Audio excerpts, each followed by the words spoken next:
Hello there and welcome to this new episode of Movin'On Inside. I'm thrilled to be here with you today and we will look together into the challenges raised by the question of mobility for all. So here's a flavour of what you should expect on our show today.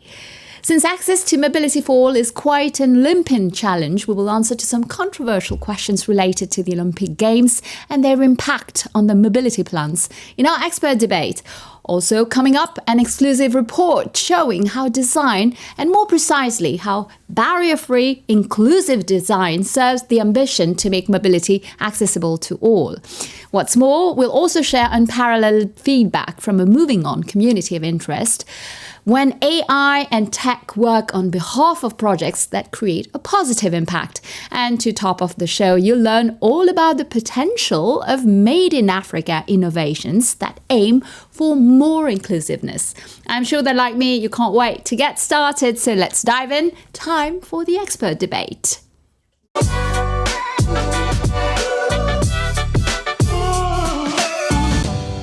And to explore one of the hottest and most topical issues in mobility, I'm pleased to have with me on set today, Selika Josiah Talbot. Hi, Selika. It's good to have you. Thank you. Selika was just saying you are the global mobility expert and USC professor on transport and technology. And on my left, Justine Johnson. So hello, Justine. Hello, it's good to thank have you. Love the French name, by the way. Thank you. So you're the director of Member Engagement California Mobility Center. That's correct. Correct. It's great to have you. I must say I'm really excited because I have two women. For a change. Yes. Yeah, I don't have anything against men, but I'm also so happy. So let's just dive in. So you're both mobility experts who live in the city of LA. How I envy you, but it must be quite similar to the temperature we have here in Paris right now. So for you, it's not a big change. Not terribly so. Yeah. Yeah. So LA is hosting the Olympic Games in 2028, 2024 next year in Paris. So before hearing what our experts have to say, what you have to say about challenges to improve mobility access, let's set the scene with some facts and figures. Are we all equal when it comes to universal mobility? In the United States, 45% of the population has no access to public transportation.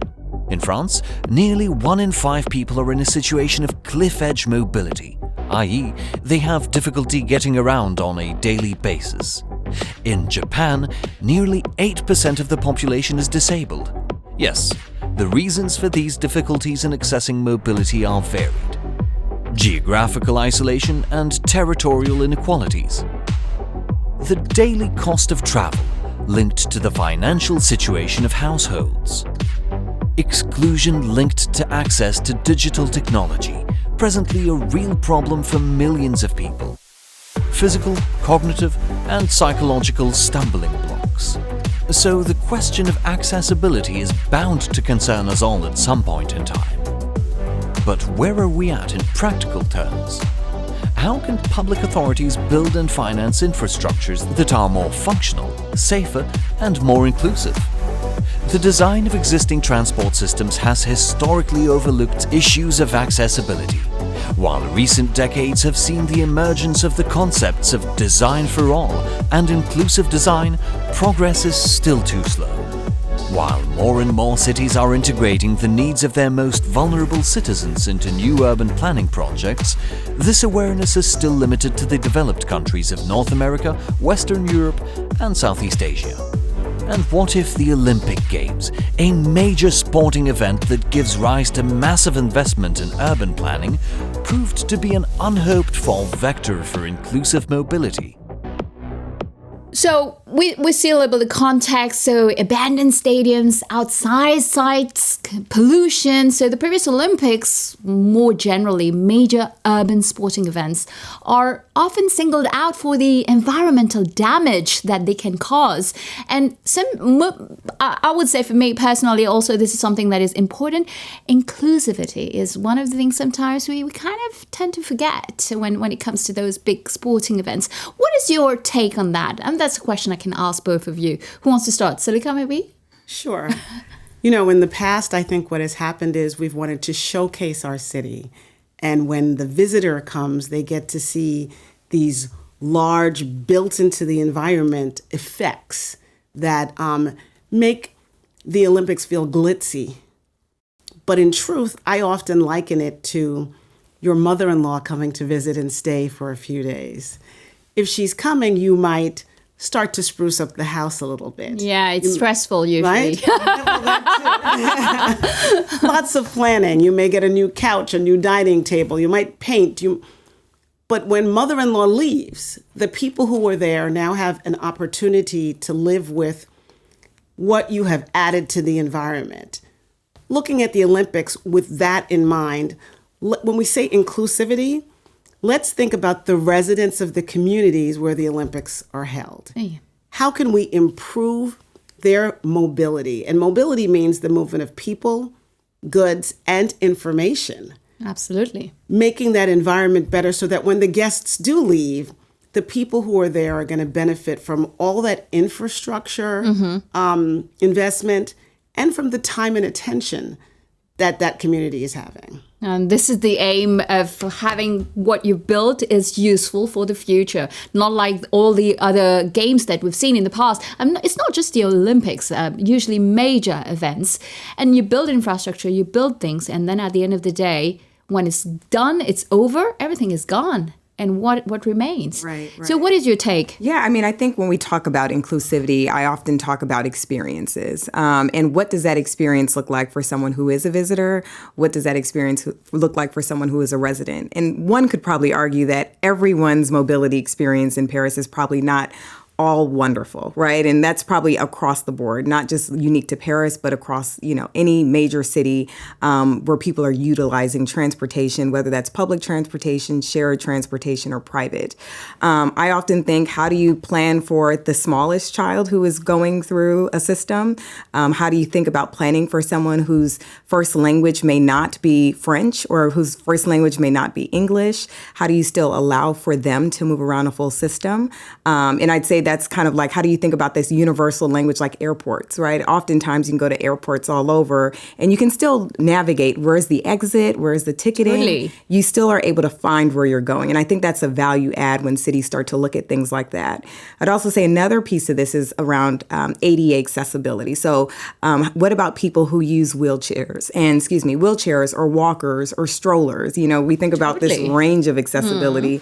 At some points, different people have short-term disability, so they may not have a long-term disability, but how do you start to plan your city for, again, the mom and the dad who's, wheeling around a set of kids? How do you think about that in terms of someone who has a broken leg? How do you think about that, someone who might be in a wheelchair? And again, when you think about the population that's aging over time, how are their mobility needs being handled and addressed? So I think about that when we talk about inclusivity, because that's not just unique to athletes. I think we have to acknowledge there's Paralympic Games, and then there's the Olympic Games. And so I think we need to also make sure that we're honoring those two populations that also equally need to be served as well. Thank you, Justine. So now, I know LA is in 2028, yes. Next year 2024, coming up very fast, the games here in Paris. Inclusive and accessible Paris. This is one of the slogans that the organizers and the city of Paris want to, proclaim loud and clear for the Olympic and Paralympic Games in 2024. So what does that mean for you? I mean, do you think all the aspects, you already gave some insights, all the aspects of inclusivity are sufficiently being taken into account? Maybe you don't have all the insights of what's going on in Paris, but from your perspective, what do you see? We could talk about some of the things that occur in cities across the world today. There are issues in terms of connectivity. So if I've digitized services for you to access the Olympics or any major sporting event, but you don't have connectivity, then how are you going to have an opportunity to participate in whatever that is? We also look at first and last mile transportation. We've talked about this a number of times in the past. There may be a wonderful metro system or a bus system, but it's only going to get me so far. In a dense city like Paris, you may have greater opportunity for movement for people to get close to their homes. But in a place like Los Angeles, where we have seen the spread of city, you're often going miles and miles Yeah. to get to public transportation. And then when you get to the other side, it may be a few more miles for you to get to your final destination. How do we create an ecosystem of movement and mobility so that we can meet people's needs, not just in the middle of that trip, but also in the first and last mile? Right, Paris and LA, very different cities. Here we have in Paris, we have the Seine. Yeah. So the plan is also to use it as a means to they already use it to carry a lot of things, transportation of goods. But I don't know, maybe people also. So this is something that we'll see. We'll see how they're going to make that work.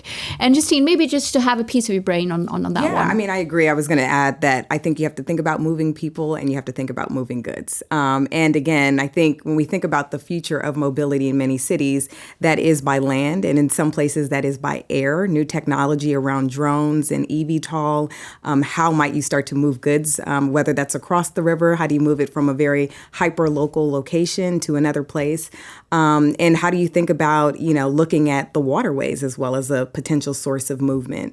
So I think all of these parts and pieces are going to be very important. I think, as Salika acknowledged, the first and last mile is huge.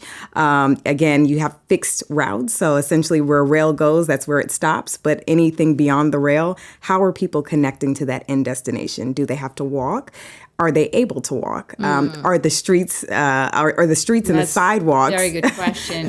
really ready to accommodate lots of people who are going to be coming into the city, but also the people who live here as well, who also use the streets and sidewalks. Which what you're saying in Paris is already crazy because we've got.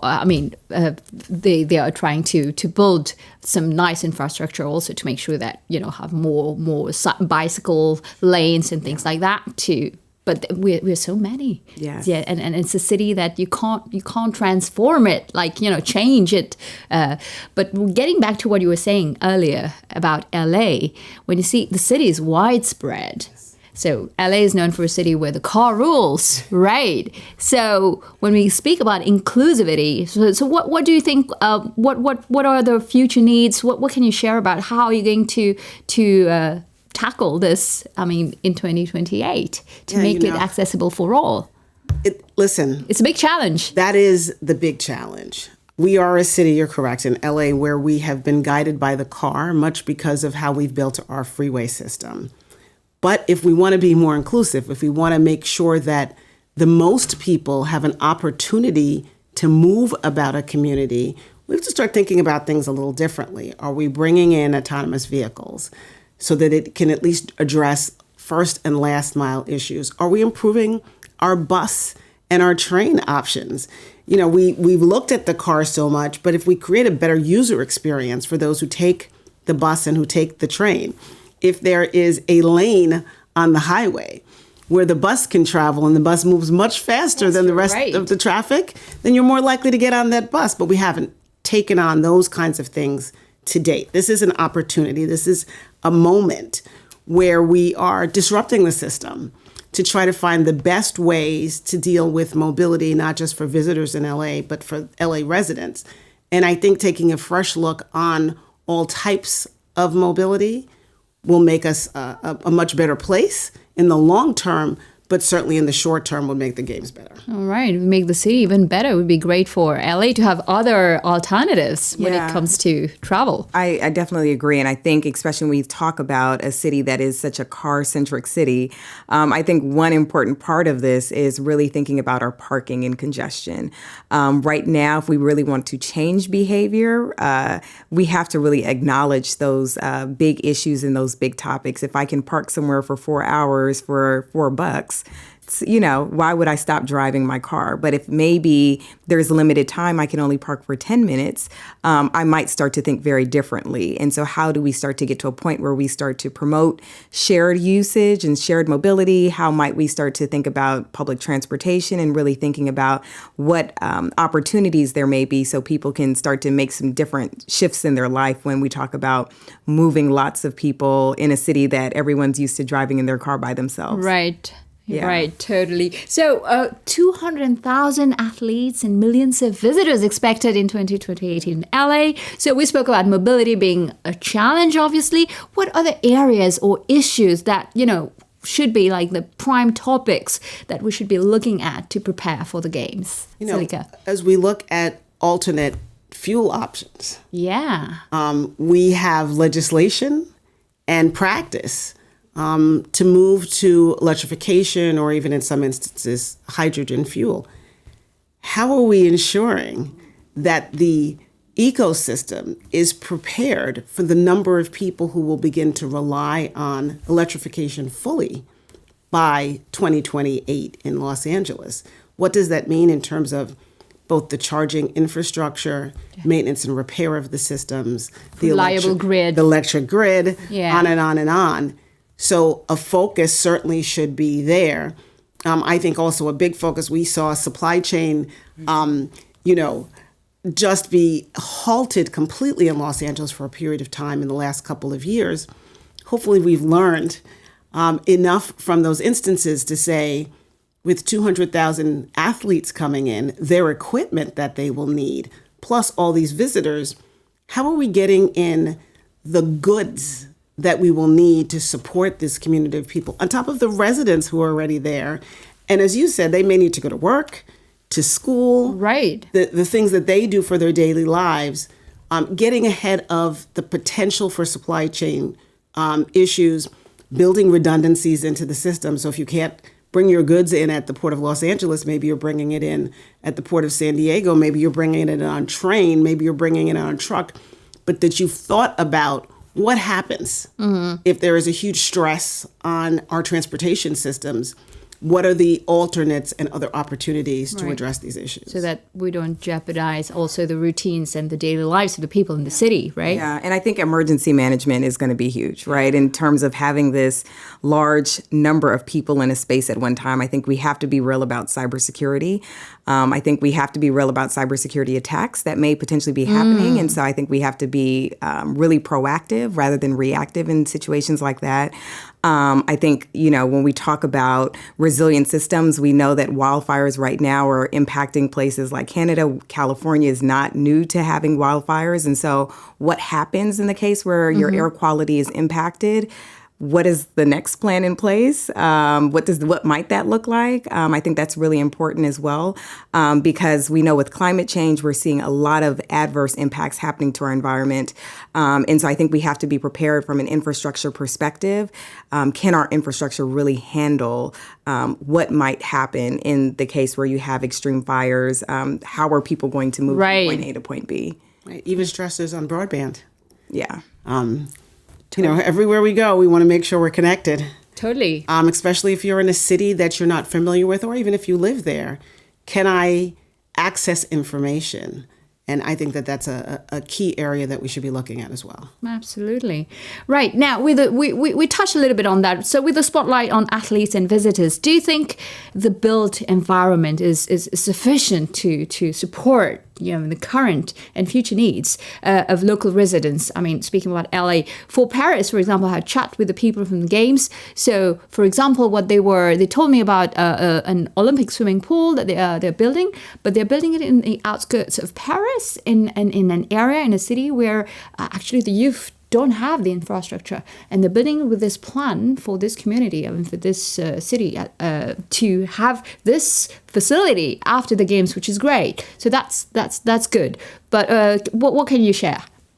I think one of the reasons we're here, right, is for this opportunity to talk to other cities, others who are in the planning and infrastructure phases, to say, what do you see that works for you? So that we don't have to invent the wheel again. We can say, we can extrapolate lessons in Paris and go back to Los Angeles, say, this community is in need of X. This can also service the Olympics or some major game. This is an area that we should look to increase some offering for the general public. We have, I think, one of the things that I'll talk about that I think is substantial improvement is when we look at what's happening with LAX, the Los Angeles airport. It is a congested airport. The access into the airport, that loop, I have spent many hours sitting on that loop. As we look towards the people mover and the improvement in the terminals. It should relieve congestion and traffic at the airport. It should allow for more planes to come in. And again, moving more people and more goods. Those are the types of things that have long-term implications for the people that live in Los Angeles, both from a workforce standpoint and to create jobs. Right. But also to make your lives easier as you move through the system, your user experiences. All right. But the games... I was just going to add in terms of infrastructure, I think the thing that's unique about Los Angeles is that the existing infrastructure is in place for the most part. So when we talk about stadiums, these are already existing stadiums. Right. These are it's not a brand new construction project. I think that's what made the Olympic bid package for Los Angeles probably very attractive, because it's not that you're building a net new set of swimming pools and all of the above. We're using many of the major infrastructures already there. Right. Yeah. And again, a lot of the project, LAX is going through a major renovation, probably one of the largest capital improvement projects probably for an airport in the U.S. now. And so I think when you think about some of those examples, we're already actively doing those things now. I think for me, I'm big on infrastructure, even at the hyper local level. So how do you think about your bike lane network? Just as simple as I know we're talking about stadiums and, all of the parts and pieces that make the Olympic Games possible. But how do you think about not only your roads, but how do you think about your sidewalks? Do you have adequate lighting at nighttime for people to see when they're moving around through the city? Do you have the bike lanes so that they can take micromobility like scooters and bikes? You're right, Justine. And that was my next question about the games as a catalyst to improve mobility. I mean, make it accessible for all, because that is the question we're talking about. Yeah. I mean, again, I think it's very important, especially if we want to get people outside of their cars. If you are utilizing LA, right? I know. If you're utilizing the bus system right now, shelter is a big deal. Do you have places where you have shade? Is it adequate? All of those pieces. I think this is the opportunity here to take advantage of this big event that's happening in our city. But how do we start to make, again, these small upgrades that can make just a world of a difference when you talk about a better experience on public transportation? And when we're moving millions and millions of both private and public dollars into improving a space, addressing things like safety. People are concerned, is the bus safe? Is the metro safe? To your point, sidewalks. Whether they are passable, if you're in a stroller or a wheelchair or even able-bodied, how are you being able to navigate through your community? If we're going to invest, we should also be investing in, as you said, hyper-local community needs that will be a blessing for those who are coming to the Olympics, but certainly will change the lives for a positive way for the people who live in Los Angeles. All right. So what do you think? I know you're here for a couple of days in Paris. So first of all, what do you think of Paris? You're enjoying the city, I hope? Love it. Yeah. Right. But I know that you're not here alone, right? So you're here with a delegation. So can you tell us a little bit more what's going on? We're very, very fortunate to have mobility leaders, mostly in Los Angeles, but that some of them are outside of the city, who have worked in spaces that we are addressing in this catalyst community. So we have somebody who runs a paratransit service, someone who runs a rideshare service, just her rideshare, with women drivers and women passengers, addressing some safety concerns. We have a company represented by their founder, Camille Terry, Charger Help. They are a maintenance and repair company for that EV charging infrastructure. Whether it's engagement, both from a user or government experiences. Certainly myself as both a professor and a consultant, how are we looking at the learning for those who are coming through urban planning or real estate development and the things that they should be addressing? How is big business looking at where they can be a helpmate to government? The delegation, we have Ford Smart City on board with us. We are so blessed to have a real cohort that sprinkles almost every piece of the mobility infrastructure and say, how do we use our time and our talent and our knowledge? We're here in Paris. We're going to look, we're going to learn, and then take that all back to Los Angeles to lead for a better 2028, not just for the games, but for the residents. All right. And the whole point is to share these best practices and to make the games even better, right? That's the goal. That's the goal. I mean, I think it's nice when you have, like Salika's point, having this mixture of nonprofits. You can have independent entrepreneurs. You have all of these folks who are working together on many of these topics. And again, we are removing the formality of where it's just city to city conversation, but actually these are the entrepreneurs on the ground who are doing the work today. Here are the nonprofits that are talking to communities today. And it's that wealth of information that I think will be extremely valuable for many folks in the city of Los Angeles, formally on the government side, to really start to look at, here are some ideas that may not have been taken into consideration. And here's a great opportunity to continue to do a lot of work in the city. Fantastic. Thank you to both of you. It was great to have you on the show. I'm not sure if I'm going to the Paris game, but the LA game sounds exciting. I'm not sure to rent tickets for my family, but then maybe LA would be a different story. We'd be happy to have you. Yeah, fantastic. Thank you so much. Thank you. It was great to have you. Well, it's time now to close the debate. It was an exciting discussion. Really looking forward to see if Paris next year manages actually to navigate the mobility challenges we mentioned, and we'll be keeping an eye on LA too. Thank you all for sharing your experiences and views on what in many respects is a steep challenge. We know that. I can't wait to see the results achieved by the community of interest.